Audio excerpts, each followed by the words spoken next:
అయినటువంటి యేసుక్రీస్తు వారి నామంలో శుభాభివందనాలు తెలియజేసుకుంటూ ఈ ఈస్టర్ పర్వదిన ఆరాధన కార్యక్రమాన్ని ప్రారంభించుకుందామండి. ఈరోజు ఆరాధనలో భాగంగా దేవుడు మనకు అనుగ్రహించినటువంటి వాక్య భాగము అపోస్తలుడు యేసు రొమ్మున అనుకున్నటువంటి శిష్యుడు అనబడినటువంటి యోహాను గారు రాసినటువంటి పత్రిక, మొదటి పత్రిక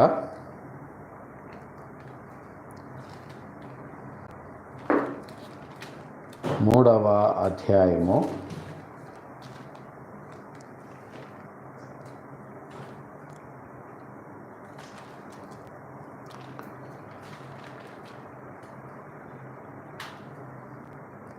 1 నుంచి 10 వచనాలు ఈరోజు మనము ధ్యానిద్దాం. యోహాను గారు రాసినటువంటి మొదటి పత్రిక, ప్రకటన గ్రంథానికి ముందుంటాయి ఇవి. 3వ అధ్యాయము 1 నుంచి 10 వచనాలు. మనము దేవుని పిల్లలమని పిలువబడినట్లు తండ్రి మనకెట్టి ప్రేమ అనుగ్రహించెనో చూడుడి. మనము దేవుని పిల్లలమే, ఈ హేతువు చేత లోకము మనలను ఎరుగదు.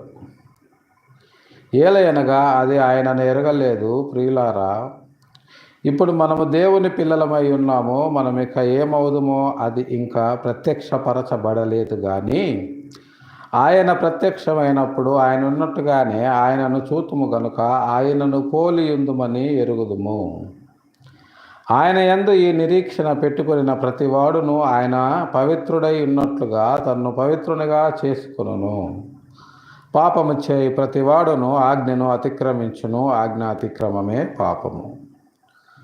పాపములను తీసివేయుటకై ఆయన ప్రత్యక్షమాయనని మీకు తెలియను.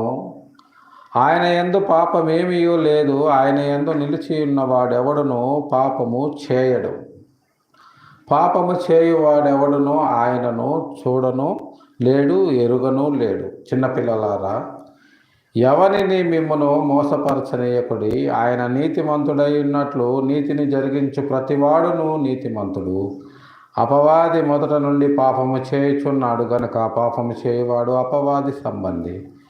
అపవాది యొక్క క్రియలను లయపరచుటకే దేవుని కుమారుడు ప్రత్యక్షమాయను. దేవుని మూలముగా పుట్టిన ప్రతి వానిలో ఆయన బీజము నిలుచును గనుక వాడు పాపము చేయడు. వాడు దేవుని మూలముగా పుట్టినవాడు గనుక పాపము చేయజాలడు. దీన్ని బట్టి దేవుని పిల్లలెవరో అపవాది పిల్లలెవరో తేట పడును. నీతిని జరిగించని ప్రతి వాడు తన సహోదరుని ప్రేమింపని ప్రతి వాడును దేవుని సంబంధులు కారు. క్రీస్తునందు ప్రియ సహోదరి సహోదరులారా, చిన్న ప్రార్థన చేసుకొని ఆరాధనలో ముందుకు వెళదాం.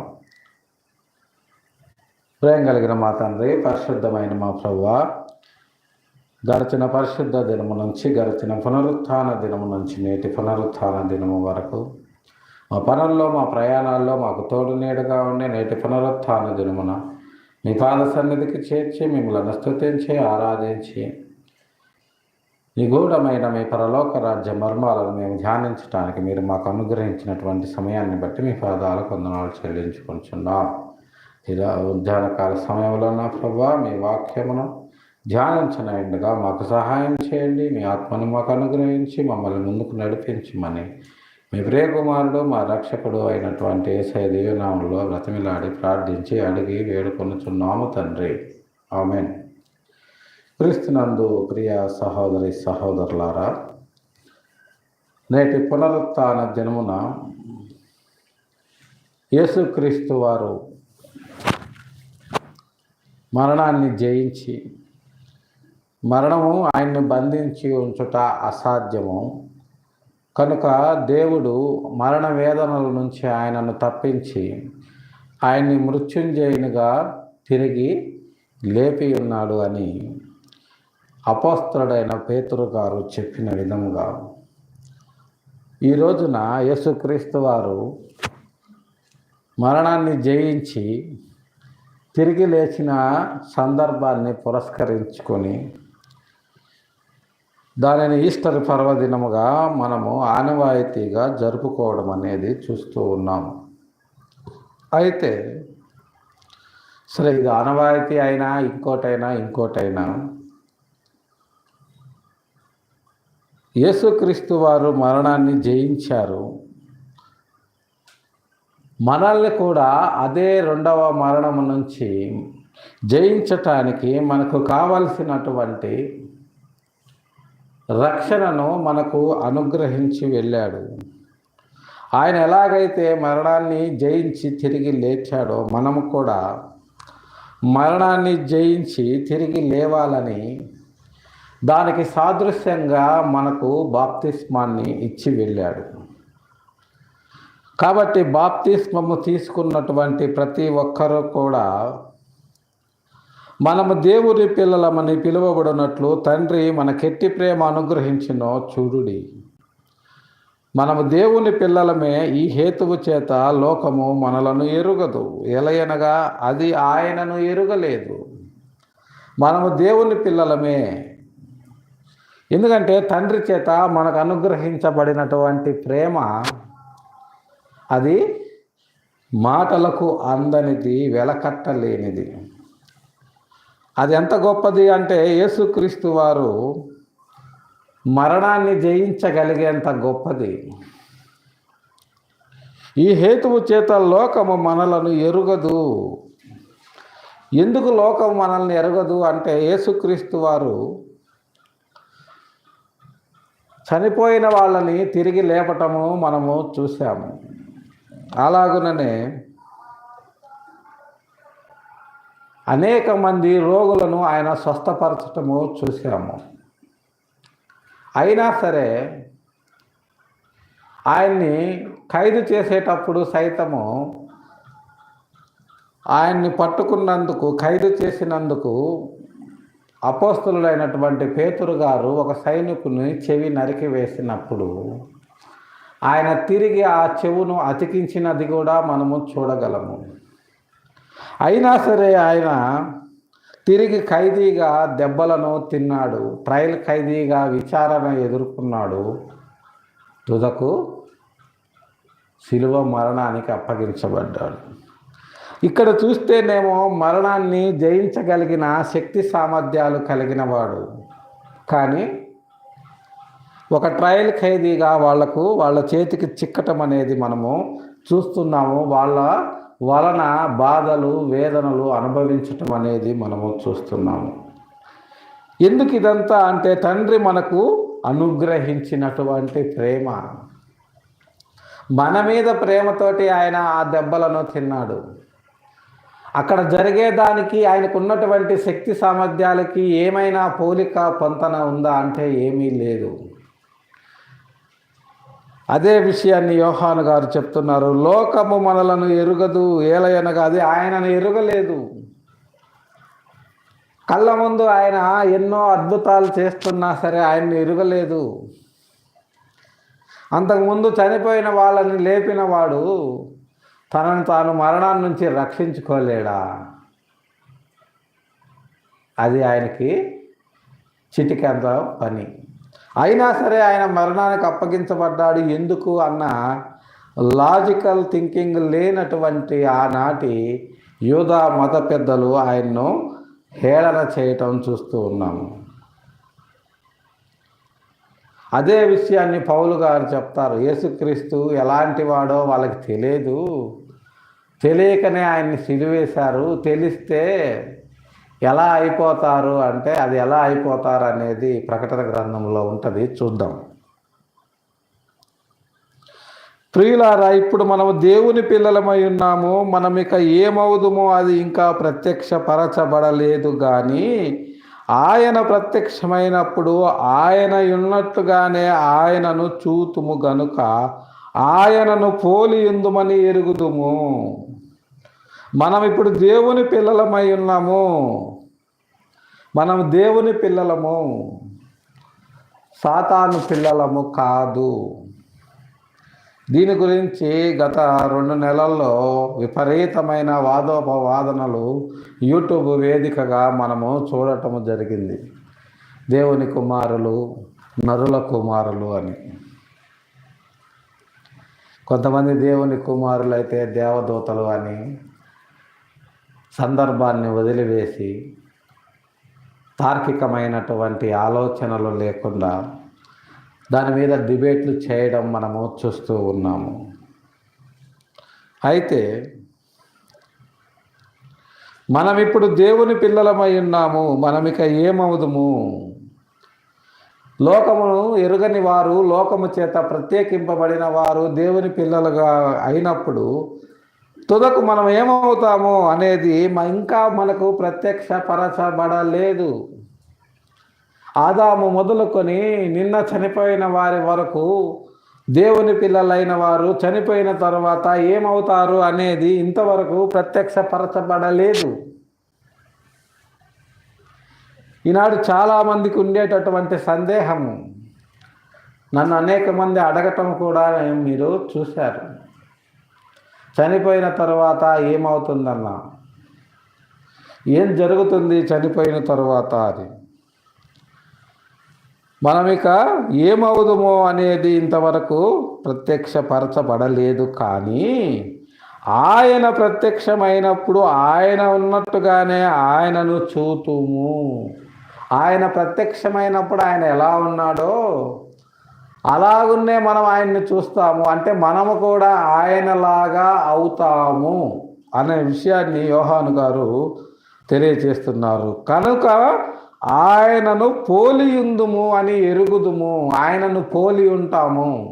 ఆయన ఎలా ఉంటాడో మనకు తెలియదు, కానీ మనం మాత్రం ఆయనలాగా ఉంటాము అన్న విషయాన్ని యోహాను గారు తెలియజేయటం మనము చూస్తున్నాం.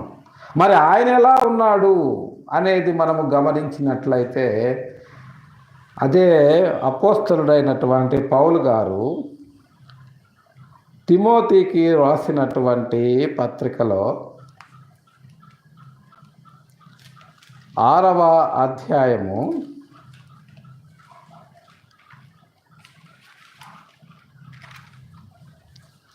1 తిమోతిలకు రాసిన పత్రిక 6వ అధ్యాయము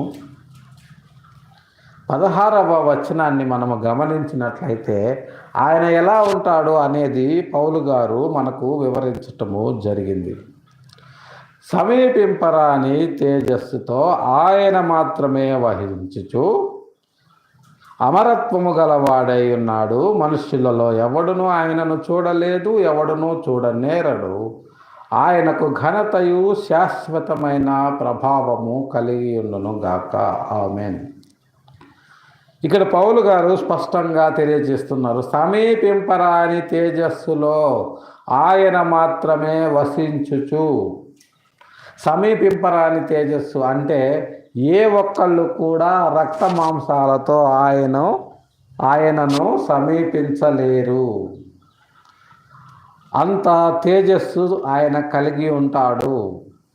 ఒకవేళ మనం ఆయన్ని చూడాలి అంటే మనం ఆయనను పోలియుందుము అని యోహాను గారు చెప్పినది ఇక్కడ మనము మనతో కంపేర్ చేసుకోవాలి.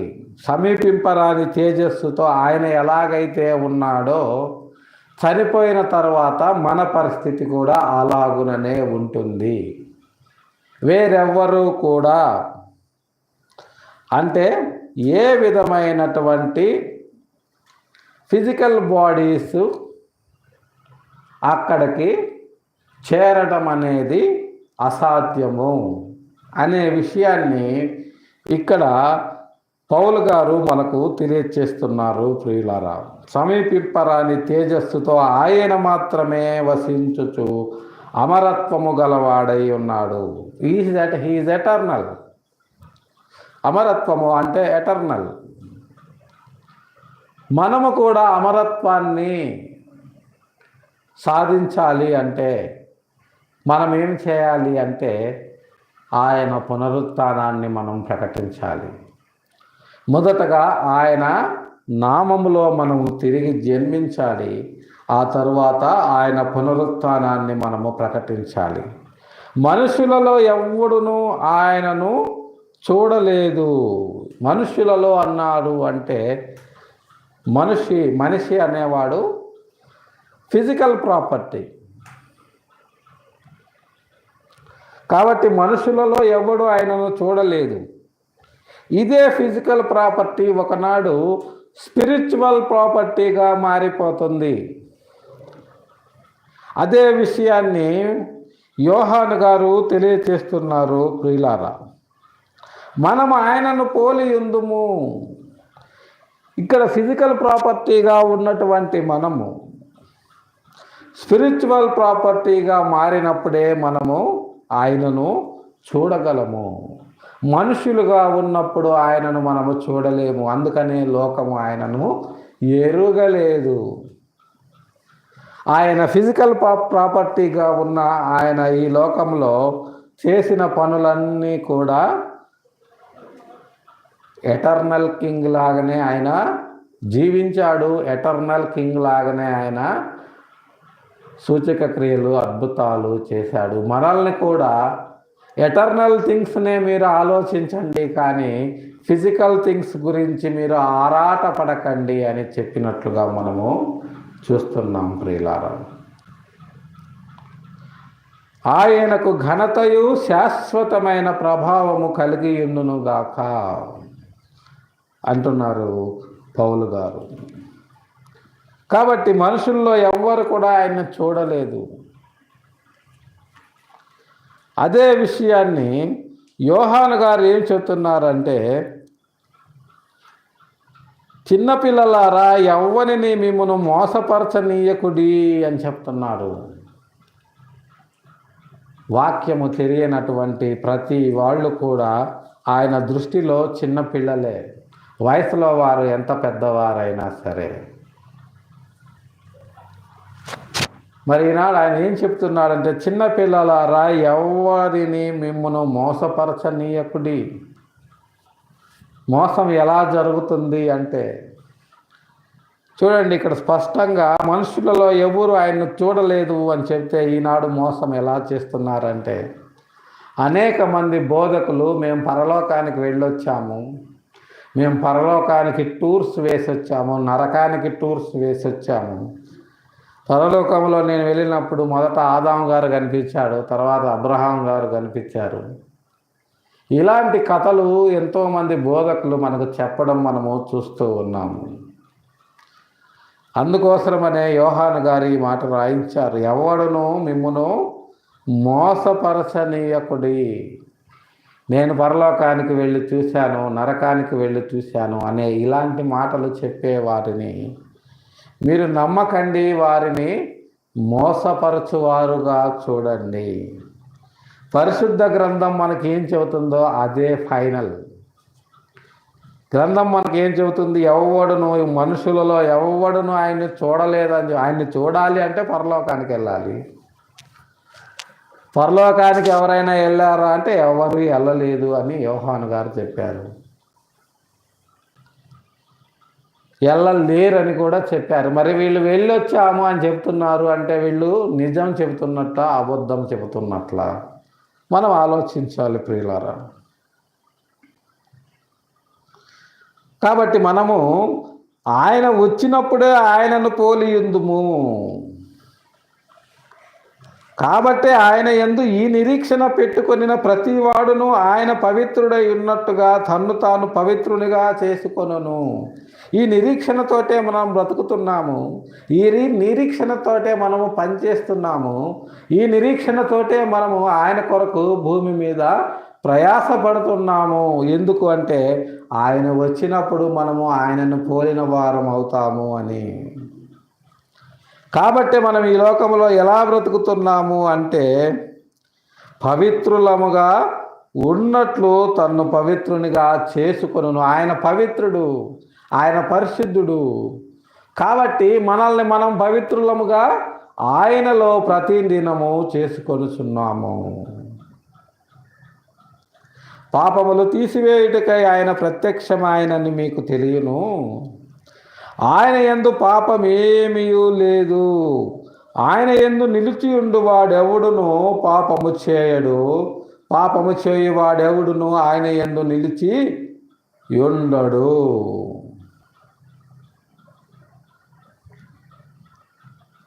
ఆయన యందు నిలిచి ఉండువాడు ఎవడును పాపము చేయడు. ఈనాడు మనము ఆయన యందు నిలిచి ఆయన కొరకు ప్రయాసపడుతున్నాము అంటే మనము పాపము చేసేవారమా చేయని వారమా? ఆయన గురించి ప్రకటించాలంటేనే మనకుండే ప్రాథమిక అర్హత మన పాపాలు కడుక్కోవడము. ఒక్కసారి పాపాలు కడుక్కున్న తర్వాత కుక్క తిరిగి తన వాంతికి తిరిగినట్లు మనము మళ్ళా పాపముల జోలి వెళ్తామా? వెళ్ళము. అయినా సరే ప్రతిదినము మనము మనలో తెలుసో తెలియకో ఆయనకు ఆయాసకరమైన మార్గం ఏదైనా ఉందేమోనని ప్రతి దినము మనము ఆయనను క్షమాపణ అడుగుతూ ఉంటాము. అంటే ప్రతి నిత్యము మన పాపములను మనము అద్దములో చూచుకుంటూ వాటిని కడుగుకుంటూ ఉంటాము. కాబట్టే మనల్ని ఆయన అంగీకరించాడు. ఆయన యందు నిలిచి ఉండువాడెవడో పాపము చేయడు, పాపము చేయువాడెవడును ఆయనను చూడడు. పాపము చేసేవాడు ఆయన్ని చూడలేడు. ఎందుకంటే ఆయనకి వాడికి మధ్య ఇక ఏ రకమైనటువంటి కమ్యూనికేషన్ అనేది ఉండదు. దేవుడికి మనకు మధ్య ఉండేటటువంటి బంధాన్ని, కమ్యూనికేషన్ని, మన ప్రార్థనను ఆయన వినాలి అంటే, మన ప్రార్థనలు ఆయనకు వినబడటం లేదంటే దానికి అడ్డంగా వచ్చేది మన పాపములు. మనము పాపము చేస్తూ ఆయన్ను నువ్వు అది ఇచ్చేయి, నాకు ఇది ఇచ్చేయి, నాకు ఐఐటీలో సీట్ ఇచ్చేయి, ఫారిన్ వీసా ఇచ్చేయి, అక్కడ ఉద్యోగం ఇచ్చేయి అంటే ఆయన మన మాటలు వినడు. ప్రియులారా, మనల్ని మనము ఆయన నీతిని ధరించుకున్నటువంటి మనము మన సొంత నీతిని కాకుండా ఆయన నీతిని ఈ లోకములో మనము జరిగించిన నాడు ఆయన మనల్ని అంగీకరించువాడుగా ఉన్నాడు అని మనకు అర్థమవుతుంది. కాబట్టి ఆయన నీతిమంతుడై ఉన్నట్టు నీతిని జరిగించు ప్రతివాడు నీతిమంతుడు. నీతిని జరిగించు ప్రతివాడు అంటే మన సొంత నీతిని జరిగించేవాడు కాదు, ఆయన నీతిని జరిగించేవాడు. ఎందుకంటే మనం ఎవరము కూడా నీతిమంతులము కాము. నీతిమంతుడు లేడు, ఒక్కడును లేడు. అందరూ పాపము చేసి దేవుడు అనుగ్రహించు మహిమను పొందలేకపోయారు. అయినా సరే ఈనాడు మనం నీతిమంతులుగా దేవుని చేత తీర్చిదిద్దబడ్డాము అంటే దానికి కారణము ఆయన నీతి మనకు అనుగ్రహించాడు. ఆ నీతిని మనము ధరించుకున్నాము. కాబట్టి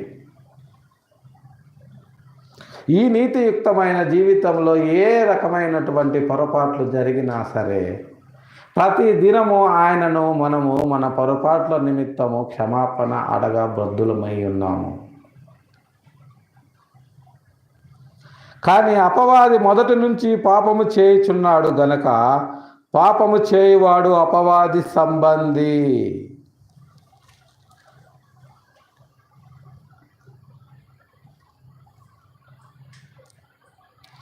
మొదటి నుంచి పాపము చేసేవాడు ఎవడు అంటే అపవాది. అపవాది మొదటి నుంచి పాపం చేస్తున్నాడు కాబట్టి ఇప్పుడు పాపము చేసేవాడు అపవాది సంబంధి. ఇక్కడ దేవుని కుమారులు ఎవరో, నరుల కుమారులు ఎవరో మనకు స్పష్టంగా అర్థమవుతుంది ప్రియులారా. కానీ అపవాది యొక్క క్రియలను లయపరచుటకే దేవుని కుమారుడు ప్రత్యక్షమాయెను. అపవాది యొక్క క్రియలను లయపరచటానికే ఆయన ప్రత్యక్షమయ్యాడు. అపవాది క్రియలన్నింటినీ ఆయన లయపరిచాడు.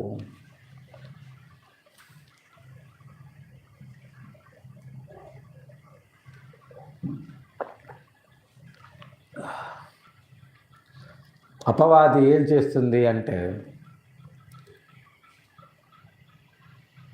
దేవుని పిల్లలలో ఉండి దేవుని పిల్లలుగా జీవిస్తూ నీకు తెలిసిందే నీతి, నీ అంత మంచివాడు ఇంకా లోకములో లేడు, నీలాగా వాక్యం చెప్పేవాడు ఇంకా లోకములో లేడు, నువ్వు చెప్పిందే కరెక్టు,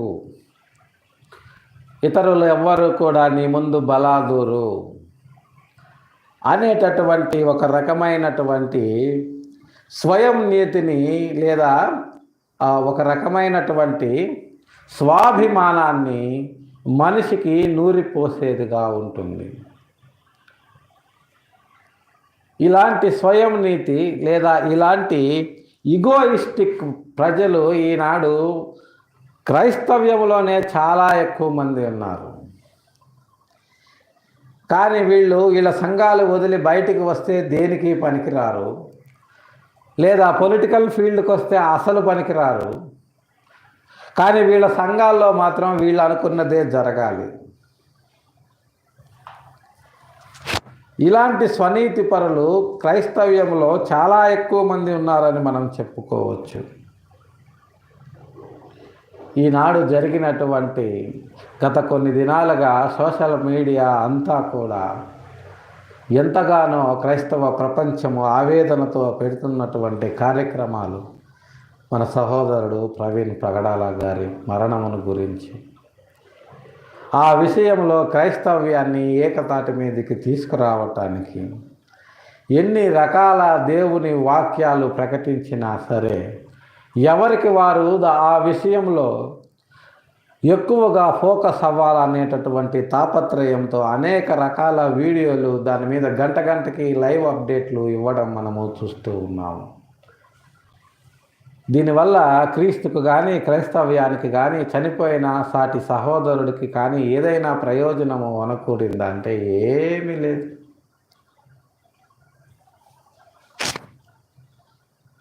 కానీ ఎవరికి వారు ఏదో చేసేసినట్లుగా ప్రకటించుకోవడం మనము చూస్తూ ఉన్నాం ప్రియులారా. కాబట్టి ఒకే దేవుణ్ణి ప్రకటించే మనము ఒకే బైబిల్ని చేత పట్టుకొని ప్రపంచానికి దేవుని ప్రేమను ప్రకటించే మనము ఒకటిగా ఎందుకు ఉండలేకపోతున్నాము అంటే ఇవే సాతాను యొక్క క్రియలు. వీటిని లయపరచటానికే మనుష్య కుమారుడు ప్రత్యక్షమాయను. మనుష్య కుమారుని నీతిలో మనము ఆయన నీతిని మనము కనపరిచినప్పుడు మనము ఒకరికంటే ఒకరిని యోగ్యునిగా ఎంచుకుంటాము, ఒకరినొకరిని ప్రేమించుకుంటాము, ఒకరి కొరకు ఒకరము త్యాగము చేస్తాము, ఒకరి కొరకు ఒకరము ప్రయాసపడతాము. ఈనాటి ప్రభుత్వాలకి క్రైస్తవులంటే ఒక పెద్ద జోకర్స్ అనేటటువంటి అభిప్రాయాన్ని తొలగించి క్రైస్తవులంటే భూమిని తలకిందులు చేసేవాళ్ళు అన్న విషయం వాళ్ళకి అర్థమయ్యేలా చేయాలి అంటే క్రైస్తవ్యం క్రీస్తులో ఏకమవ్వాలి. మరి ఈ ఏకాభిప్రాయ సాధనకు ఈనాటి విశ్వాసులు, బోధకులు సాతాన్ని ఎదిరించి వారి యొక్క ఐక్యతను క్రీస్తులో ప్రకటిస్తారో లేదో మనము వేచి చూడాలి ప్రియులారా.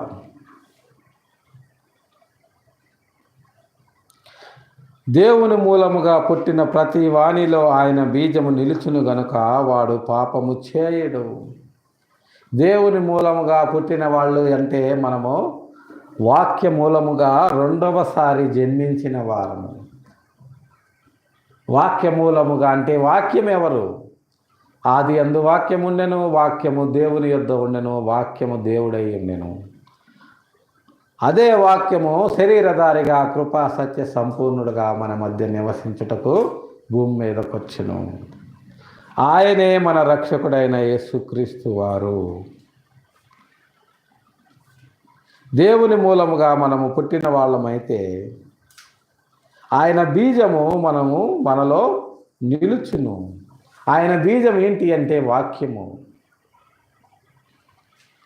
వాక్యము మనలో నిలిచినప్పుడు మనము ఇంకా ఎన్నటికీ కూడా పాపము చేయము.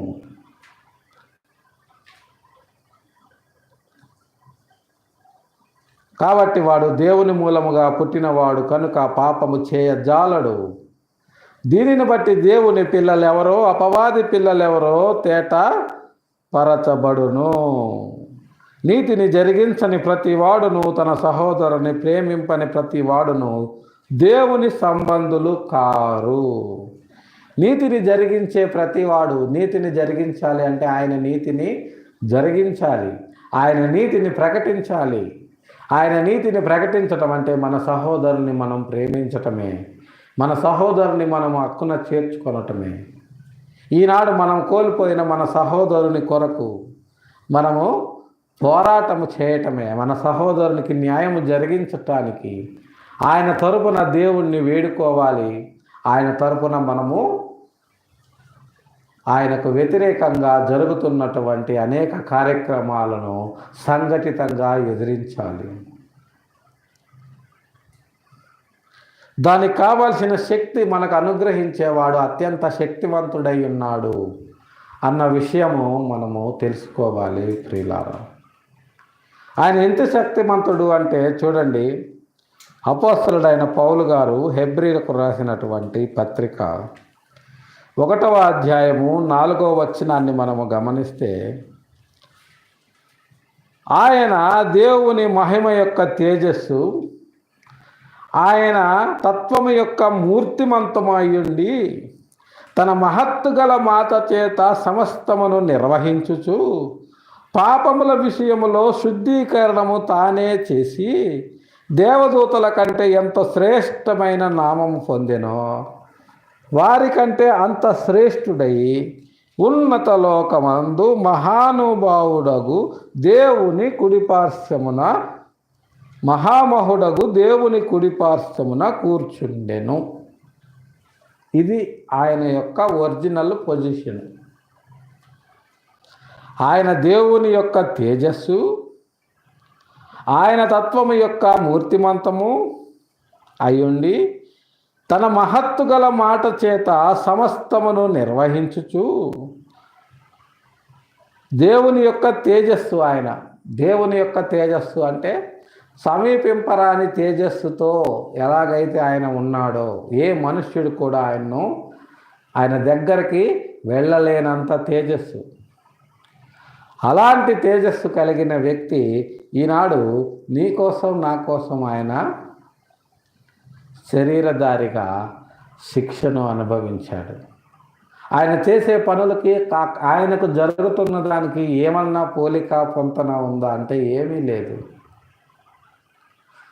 తెగిపోయిన చెవును అతికించగలిగిన శక్తి కలిగినోడు ఆయన్ని పట్టుకొని బంధించి తీసుకువెళ్ళే వాళ్ళని ఏమైనా చేయగలడు కదా, కానీ చేయలేదు. కారణం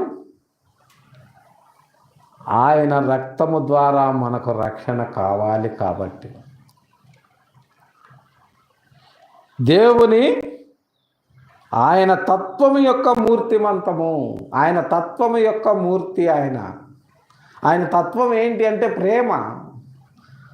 ఆయన ప్రేమతో మనల్ని అందరినీ నరులారా తిరిగి రండి అని మనల్ని ఆహ్వానిస్తున్నాడు.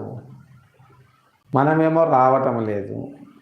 ఈ అబద్ధికుడి వలలో పడి నాశనమగు జిగట గల దొంగ ఊబిలోకి వెళ్ళిపోతున్నాము. మరి అలా వెళ్ళిపోతున్న మనల్ని చూసి ఆయన ఎంతగానో ఆవేదన పడుతున్నాడు. యెషయా గ్రంథంలో చెప్పడు. ఆయన ఎవరికి చెప్పడు ఆయన బాధ అంటే ఆకాశానికి భూమికి చెప్తాడు. ఆకాశం ఎవరు? ఒక దూత. భూమి ఎవరు? ఒక దూత. వాళ్ళకి ఏం చెప్తున్నాడు? ఆకాశమా ఆలకించుము, భూమి చెవియొగ్గుము. నేను పిల్లలను కని వాళ్ళని పెద్ద చేశాను, కానీ వాళ్ళు నా మీద తిరుగుబాటు చేసి ఉన్నారు. ఒక్కళ్ళు నా మాట వినటం లేదు. అప్పుడు ఎవరో పాతకాలంలో ఒక పాట ఉంటుంది, ఆయన ఎవరో రాశారు, ఒక కవి అనుకుంటా, ఘంటసాల గారు ఎవరో పాడారు.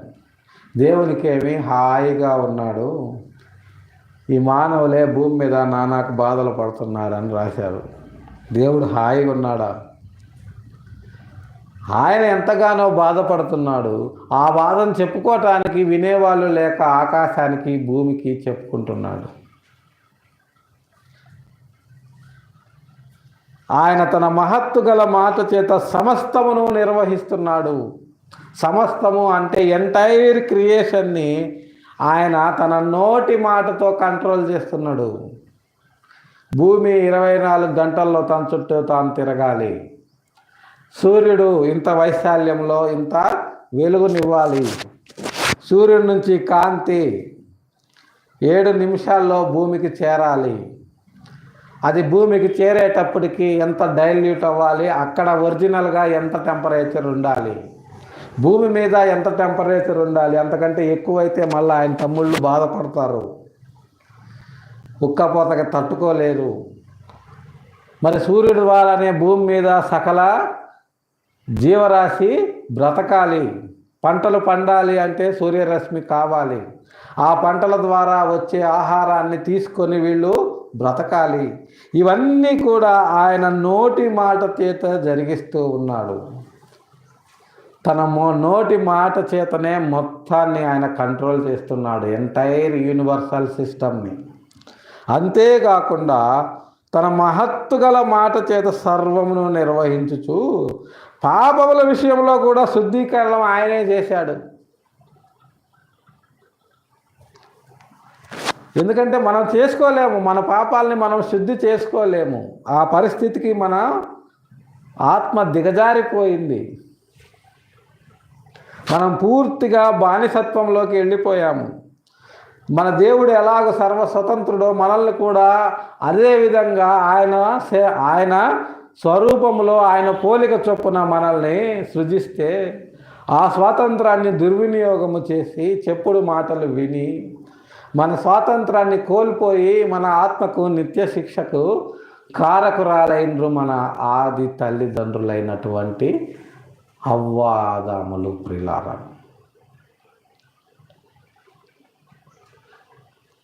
మరి ఆ పాపముల విషయంలో మరి శుద్ధీకరణము జరగాలనా లేదా? ఈ పాపపు బానిసత్వం నుంచి మనం బయటికి రావాలనా లేదా? మరి బయటికి రావాలి అంటే మనమేం చేయాలి? మనమేం చేయాలి అంటే ఆయన రక్తములో మనము కడుగబడాలి, శుద్ధీకరణం అనేది జరగాలి. శుద్ధీకరణము జరిగితేనే మనము పాపముల నుండి మనము విమోచింపబడతాము. మనము పాపముల నుండి విమోచింపబడతాము.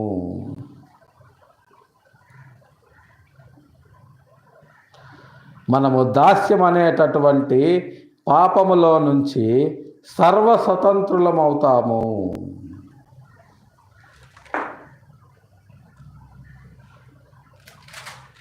పాపము చేయు ప్రతివాడు పాపానికి దాసుడు అని యోహాను గారు తన సువార్తలో తెలియచేయటం మనము చూస్తూ ఉన్నాము.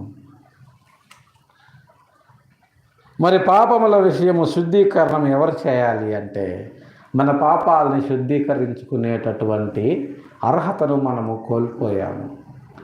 కాబట్టి పరిశుద్ధుడు మన పాపాలని శుద్ధీకరించాలి.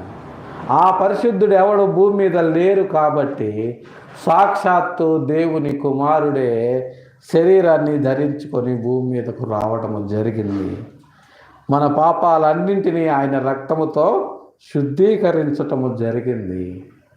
ఆ తర్వాత మరణపు ముళ్ళును విరిచి మృత్యుంజయుడై తిరిగి లేవడము జరిగింది. ప్రియులారా, కాబట్టి దేవదూతల కంటే ఎంత శ్రేష్టమైన నామము పొందాడో వారికంటే అంత శ్రేష్ఠుడై ఉన్నత లోకమందు మహామహుడగు దేవుని కుడిపార్శ్వమున కూర్చుండే అర్హత సాధించాడు. దేవదూతల కంటే ఎంతో శ్రేష్టమైన నామాన్ని ఆయన పొందాడు. ఎందుకంటే పాపముల విషయమై శుద్ధీకరణము దేవదూతలు చేయలేరు.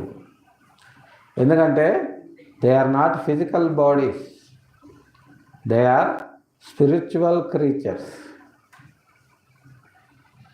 కాబట్టి మనిషి శరీరంతో జరిగించే పాపాన్ని శుద్ధీకరించాలి అంటే శరీరాన్ని ధరించుకున్న పరిశుద్ధుడైన పవిత్రుడైన ఒక శరీరధారే కావాలి. అలాంటి శరీరధారి హబుల్ టెలిస్కోప్ పెట్టి వెతికినా కూడా ఈ భూమి మీద దేవునికి కనపడలేదు. కాబట్టే ఆయన తన అద్వితీయ కుమారుణ్ణి భూమి మీదకు పంపించాడు ప్రియులారా. కానీ అంత ఈజీగా ఏమీ ఆయన మన పాపాలని తీసేయలేదు. ఒక మనిషిని ద్వారా పాపము ద్వారా నరకము మనుషులందరికీ ఈజీగా సంప్రాప్తించింది, కానీ రక్షణ అంత ఈజీగా రాలేదు. కేవలం పండు తినటం ద్వారా అందరికీ పాపం సంప్రాప్తమయ్యింది, అది చాలా ఈజీ. కానీ దాన్ని తీసివేయడం అనేది అంత ఈజీగా లేదు. ఆయన ఎంత కష్టపడ్డాడు అంటే రక్తము కారునంతగా పాపాన్ని ఎదిరించాడు అని పరిశుద్ధ గ్రంథం తెలియజేస్తుంది. రక్తము కారునంతగా పాపాన్ని ఎదిరించగలిగేటటువంటి వ్యక్తి ఈ భూమి మీద ఎవరైనా ఉన్నారా? ఎవ్వరు లేరు. అసలు పాపం కోసం రక్తం కార్చటం అంటేనే తెలియదు మనకు. ఇక పాపాన్ని ఎదిరించడానికి రక్తం ఎలా కార్చాలో ఎట తెలుస్తుంది? ఈజీగా ప్రతి మనిషి పాపానికి దాసుడైపోతున్నాడు.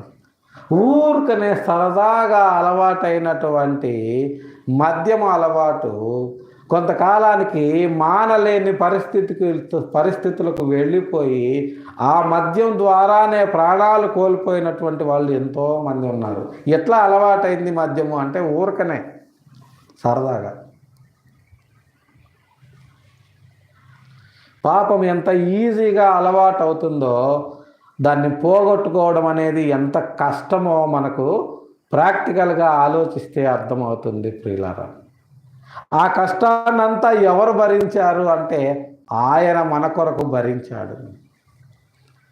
మనం భరించాల్సిన కష్టాన్ని, మనం భరించాల్సిన శిక్షని, మన శరీరాలతో మనం చేసిన పాపాలకి ఆయన పవిత్ర శరీరంలో శిక్ష వేయించడము జరిగింది.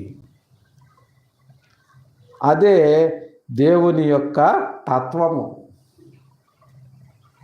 దేవుని యొక్క ప్రేమ. ఆయన తత్వం ఏంటి అంటే ఆయన మన కొరకు చనిపోవడం. ఎందుకంటే మనం నశించిపోవడం ఆయనకి ఇష్టం లేదు. కాబట్టే ఆయన మన కొరకు చనిపోయాడు, మరణాన్ని తిరిగి జయించి లేచాడు. ఒకనాడు మనల్ని కూడా తనలాగా లేపనై ఉన్నాడు. ఈ నిరీక్షణను బట్టే మనము ఈ లోకములో చలిస్తున్నాము, ఉనికి కలిగి ఉన్నాము. ఈ నిరీక్షణ పెట్టుకొనిన ప్రతి వాడును ఆయన పవిత్రుడై ఉన్నట్లుగా తన్ను తాను పవిత్రపరచుకోవాలి.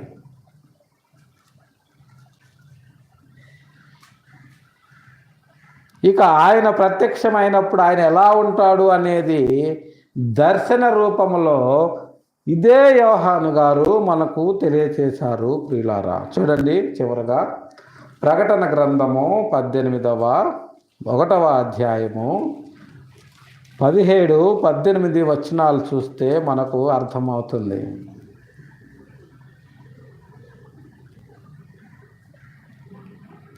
నేను ఆయన్ని చూడగానే చచ్చిన వారి వలె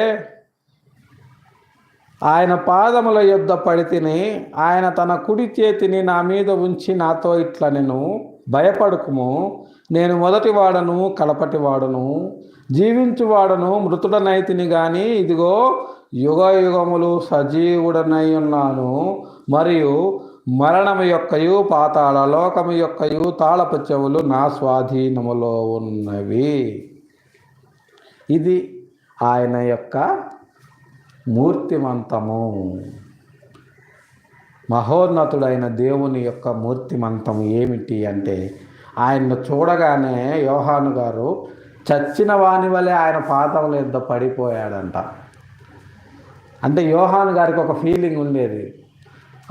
ఆయన రొమ్మున అనుకున్న శిష్యుడు అని ఆయనకు పేరుంది కదా. సో ఆయన గురించి ఈ శిష్యులందరిలో నాకే ఎక్కువ తెలుసు, ఎందుకంటే ఆయనతో క్లోజ్గా మూవ్ అయింది నేనే, కాబట్టి నాకే ఎక్కువ తెలుసు అని యోహాను గారు అనుకుంటూ ఉన్నారు.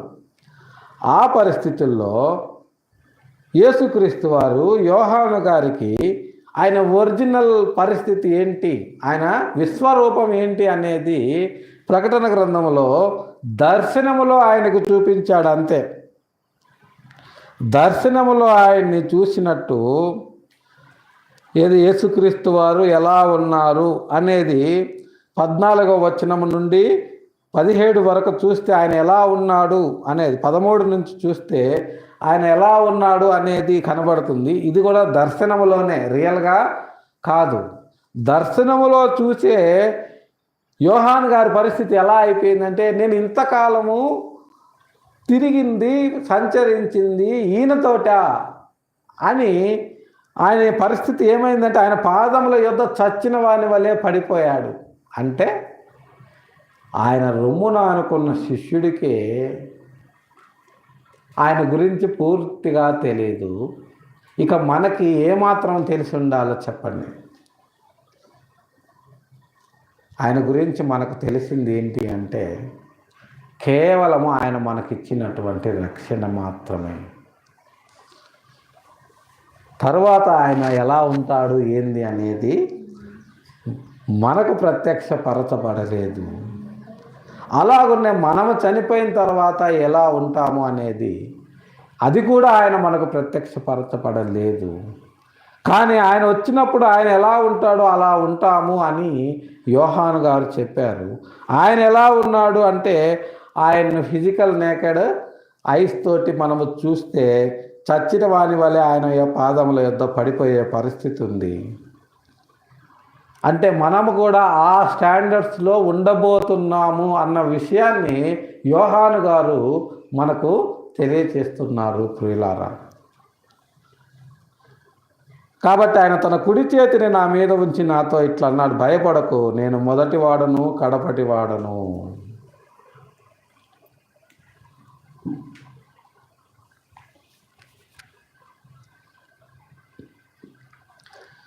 నేను జీవించువాడను, మృతుడనైతిని కానీ యుగయుగములు జీవించుచూ ఉన్నాను.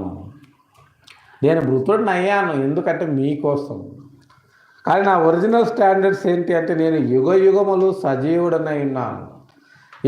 ఎప్పటి నుంచి అంటే మీ కొరకు ఈ యూనివర్స్ని చేయక ముందు నుంచి. అది ఎఫెసీ పత్రిక 1:4-6 ఉంటుంది. కాబట్టి మరణము యొక్కయు పాతాళ లోకము యొక్క తాళపు చెవులు నా స్వాధీనంలో ఉన్నవి. పాతాళ లోకము యొక్క తాళము చెవులు ఎవరి స్వాధీనంలో ఉన్నవి? యేసుక్రీస్తు వారి స్వాధీనంలో ఉన్నవి. అందుకనే సేనాదయం పట్టిన సందర్భంలో ఆ సేనాదయం పట్టిన వ్యక్తి, అతనిలో ఉన్న దెయ్యాలు యేసుక్రీస్తుని ఏమంటున్నాయంటే, సర్వోన్నతుడైన దేవుని కుమారుడా, మాతో నీకేమి, మా సమయం ఇంకా రాకముందే పాతాళంలోకి పంపించడానికి నువ్వు మమ్మల్ని బాధించడానికి వచ్చావా అని ఆయన్ను క్వశ్చన్ చేయటం మనం చూస్తూ ఉన్నాము.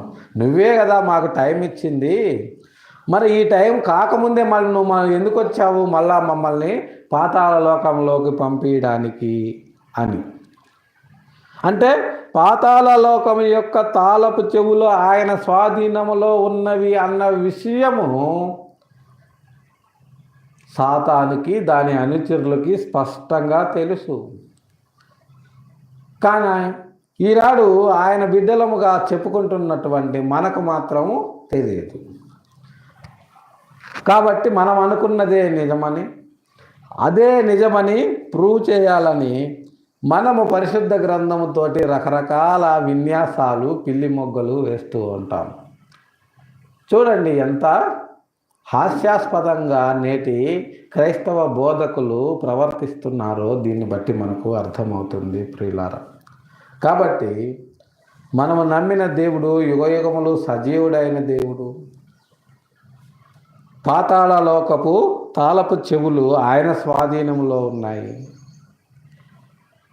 ఈ పునరుత్థాన దినాన్ని పురస్కరించుకొని మనము ఆయన పునరుత్థానమును గుర్తు చేసుకోవటమే కాకుండా మన పునరుత్థానము ఆయనకు అనుకూలముగా ఉండులాగున, ఆయన ఇచ్చేటటువంటి నిత్య జీవంలో మనము పాలివారము అగులాగున, లేదా ఆయన చేత పాతాళ లోకములోకి పంపబడేవారులాగా ఉండకుండా ఆయన ప్రేమను పొందుకున్న వారముగా ఆ ప్రేమను అనేకులకు మనము ప్రకటించాలని చెప్పి ప్రభువును రక్షకుడు అయినటువంటి యేసుక్రీస్తు వారి నామములో ప్రేమపూర్వకంగా తెలియజేస్తూ ఈ కొద్ది మాటలు దేవుడు మన వినికిడిలో దీవించినట్లు ప్రార్థన చేసుకుందాం. ప్రేమ కలిగిన మా తండ్రి, పరిశుద్ధమైన మా ప్రభువా, గడిచిన పునరుత్థాన దినము నుంచి నేటి పునరుత్థాన దినం వరకు మా పనుల్లో, మా ప్రయాణాల్లో మాకు తోడు నీడగా ఉండి నేటి పరిశుద్ధాన దినమున మీ పాద సన్నిధికి చేర్చి మిమ్మల్ని స్తుతించి ఆరాధించి నిగూఢమైన మీ పరలోక రాజ్య మర్మాలను మేము ధ్యానించటానికి మీరు మాకు అనుగ్రహించినటువంటి సమయాన్ని బట్టి మీ పాదాలకు వందనాలు చెల్లించుకుంటున్నాం. ఈ మధ్యాహ్న కాల సమయంలో నా ప్రభువా, మీ దాసులు గొప్ప అపోస్తలులు అయినటువంటి యోహాను, పౌలు గారి ద్వారా మీరు మాతో మాట్లాడిన విధానాన్ని బట్టి మీ పాదాలకు వందనాలు నా ప్రభువా. ఇదిగో నా తండ్రి, మేమేమై ఉన్నామో మీరు మాకు ప్రత్యక్షపరచబడలేదు, అలాగనే మిమ్మల్ని మీరు మాకు ప్రత్యక్షపరచబరుచుకున్నారు. కాబట్టి మిమ్మల్ని ప్రత్యక్షంగా చూచినటువంటి యోహాను గారు చచ్చిన వాని వలె మీ పాదముల యొద్ద పడిపోయాడు. అంత గొప్ప విశ్వరూపము, అంత గొప్ప తేజస్సు కలిగినటువంటి, సమీపింపరాని తేజస్సు కలిగినటువంటి ఆ రూపము ఎలా ఉంది అనేది నా ప్రభువా, అది మాటలతో వర్ణింపలేనిది, వర్ణింప సఖ్యము కానిది నా తండ్రి. మరి ఆ రూపానికి మమ్మల్ని కూడా మీరు తీసుకొని వస్తారన్నాయి. ఎందుకంటే మీరు సర్వోన్నతుడైన దేవుని యొక్క మూర్తిమంతమై ఉన్నారు, ఆయన తత్వమై ఉన్నారు. ఆయన తత్వం ఏంటి అంటే ఆయనలాగా మమ్మలను కూడా చేయటమే. ఎందుకంటే ఆయన ఉన్న స్థలంలో మేము కూడా ఉండులాగున మమ్మల్ని ఆయన యొద్దకు వెళ్ళటానికి ప్రేమామయుడు, కరుణామయుడు అయినటువంటి మా రక్షకుడిని మా కొరకు ఈ భూమి మీదకు పంపించి మేము చేసినటువంటి పాపాలకు శిక్ష ఆయన శరీరంలో మీరు విధించి మమ్మలను నీతిమంతులుగా తీర్చి ఆయన నీతిని ఈ లోకములో ప్రకటించమన్నారు. మరి నా ప్రభువా, మేము చేస్తున్నటువంటి ఈ ప్రయత్నాన్ని మీరు సఫలపరిచి, అభివృద్ధిపరిచి మరింత ముందుకు తీసుకువెళ్ళమని మీ పాద సన్నిధిలో వేడుకుంటున్నాం. ఈ మధ్యాహ్న కాల సమయంలో నా ప్రభువా, దిక్కులేని వారి కొరకు, దీనాదరిద్రుల కొరకు, విధవరాండ్ర కొరకు మీ పాద సన్నిధిలో విజ్ఞాపన చేయుచున్నాం. సహాయం చేయండి. వారి వారి అవసరతల అక్కర్లన్నింటినీ తీర్చి మీరు ఘనత, మహిమ, ప్రభావాలు పొందగలరని. అలాగే నా ప్రభువా, వ్యాధి బాధలతో బాధపడుతూ స్వస్థత కొరకు మీకు మొరపెట్టుచున్న వారి విషయమే మీ పాద సన్నిధిలో విజ్ఞాపన చేయుచున్నాం. సహాయం చేయండి. మీ చిత్తమైతే మీ గాయపడ్డ హస్తముతో వారిని ముట్టి వారికి స్వస్థతను అనుగ్రహించగలరని. గడిచిన అలాగనే సార్వత్రిక సంఘంలో జరుగుతున్నటువంటి అనేకమైన ఆరాధనల విషయమై మీ పాద సన్నిధిలో విజ్ఞాపన చేయుచున్నాం. సహాయం చేయండి. మీ చిత్తమైతే మీ వాక్యము విరివిగా విత్తబడి అనేకుల హృదయాల్లో కార్యము జరిగించినట్లు సహాయము చేయగలరని.